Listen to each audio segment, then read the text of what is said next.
You've made very political films, which inevitably must be divisive. How do you react to hate mail, people who disagree with you? Before this roundtable began, we were talking about one of your films.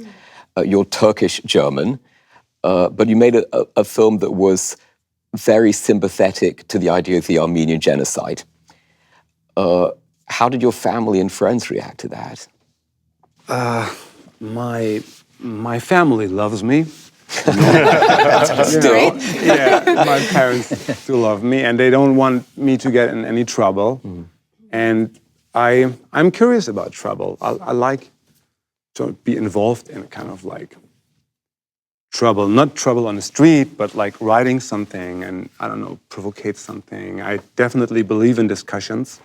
You know, if you go to the cinema and you come out and two people have two different opinions and they talk about it, so you create a dialogue. And I think you can solve everything with a dialogue.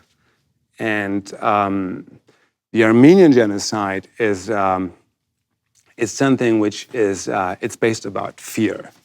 There's a film by Rainer Werner Fassbinder, you know, the German filmmaker. Sure. Fear eats soul. Yeah. Angst essen Seele auf. And I believe in that, you know. And so I don't want that my fears be eaten, you know. So hate mails and stuff, they don't really. I force myself that I don't let them fear me, you know.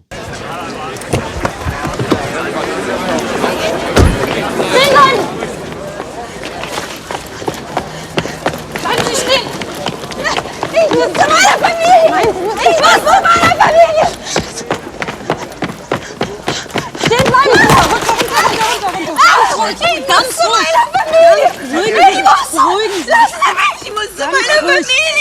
When you got in the Fade off the ground, was it a difficult film to get made? Well, actually it wasn't, because the previous film I did before, it was a film called Goodbye Berlin. It was a genre film. It was for like German audience. It was based on a German novel. It was box office in Germany, so I could do In the Fade like very easy. It was a very quick financing, you know, like I financed the film, wrote the film, and I don't know, shot the film in 6 months. You know, that was kind of like the fastest film I ever did.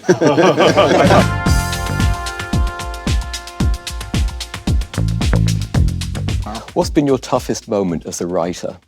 You know, sometimes you spend years writing something, you know. Give me one moment that you found really, really tough, where maybe you thought of giving up. Did you ever think of giving up? When there was no like iCloud thing, you know, once I wrote something for like 18 months and I have a problem with my computer and I lost the whole file. You know, that was like, you have like a very old wine, red wine, like 200 years ago, and the bottle broke. You know, it was something like that. It's much worse than that.